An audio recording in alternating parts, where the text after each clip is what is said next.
어제 열린 DKU와 브래들리 스콧의 스페셜 매치가 끝난 후 본물 터지듯 다양한 반응들이 쏟아져 나왔습니다. 이러한 반응들은 DKU를 옹호하는 측과 DKU를 비판하는 측으로 명확히 갈립니다. 이제부터 양측의 반응과 주장하는 근거에 대해서 짚어보도록 하겠습니다. 먼저 경기 직후 DKU를 응원하는 댓글이 가장 많이 눈에 띄었습니다. 근거로는 첫째, 나이 차이와 체급 차이를 꼽습니다. 두 선수의 나이 차이가 10살 차이가 나므로 신체적인 능력치도 당연히 젊은 브래들리가 앞선다는 주장이죠. 동시에 두 선수의 체급은 25kg 정도 차이가 나는데 복싱으로 따지면 7체급 차이라고 합니다. 이러한 열세 속에서도 예상을 뒤엎고 6라운드를 모두 소화시켰다는 것은 거의 인간 승리다 라는 것이 그들의 주장이죠. 둘째는 비록 복싱 경기였지만 어느 정도 자신의 수련 결과를 검증하기엔 충분했다. 다시 말해 DKU가 무술 사기꾼이었다면 분명 중국의 무술 사기꾼들처럼 참교육을 당하며 패했을 것이다.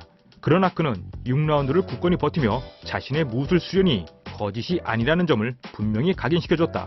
종합해보면 DKU는 중년의 나이에 강한 의지와 오랜 무술 수련의 결과로 모두의 예상을 뒤엎고 6라운드를 버텼다.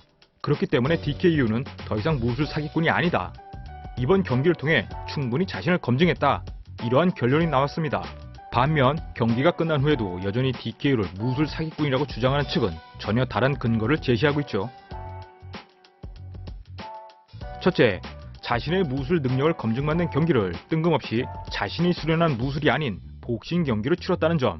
다시 말해 실전성 논란에 있던 DKU 자신의 무술이 결국엔 실전에는 별 도움이 안 되기 때문에 복싱으로 대체한 것이다. DKU 스스로가 자신이 무술 사기꾼이라는 것을 인정한 꼴이다. 둘째, 애초부터 고의적으로 자신보다 체급이 월등한 상대 선수를 선정해 놓고 무리한 경기를 치러서 경기에 패배하더라도 나름 인정받는 여론을 조성하겠다는 복선이 깔려 있었다. 즉, 스페셜 매치는 국내에서 무술 사기꾼이라는 여론을 어느 정도 종식시키기 위한 계획이었고 이것을 시작으로 더 큰 비즈니스를 시작한 것이다. 종합해보면 실전 검증에서 WCS, 시스테마는 모두 허상이었으며 무리한 미스 매치를 강행한 것은 나쁜 여론을 종식시키고 더 많은 돈벌이를 하기 위한 계획이었다 라는 거죠. 여기까지가 눈에 띄는 양측 간의 상반된 반응과 주장들이었습니다. 그렇다면 경기 내용 측면에서 양측 간의 공통 분모가 있을까요? 이것 또한 명확히 두 갈래로 나뉘어지고 있습니다. DKU를 옹호하는 측은 비록 DKU가 펀치력은 없었으나 빠른 스피드로 상대 선수의 공격을 무력화시켰고 경기 내내 도망치거나 클린치를 무리하게 많이 했던 이유는 체급 차이에서 오는 어쩔 수 없는 선택이었고 현명한 전략이었다. 일반인임을 감안할 때 수준 이상의 경기였다. DKU가 한국의 자존심이며 이 경기가 국가의 위상과 관련될 만큼 큰 경기라고 하면서 정작 무술은 보여주지 못하고 경기 내내 톰과 제리처럼 쫓고 쫓기는 모습만 보였다. 이것은 국가 망신이다. 동시에 브래들리가 최선을 다해 DKU를 때리거나 압박하지 않았다. 누가 봐도 브래들리가 봐준 경기다. 아무리 도망과 클린치가 전략이었다 하지만 결국 침대 복싱에 불과했다. 물론 그 중에서도 경기 내용 측면에서 형편없었지만 DKU의 도전 정신만큼은 응원한다 라는 의견들도 적지 않았습니다.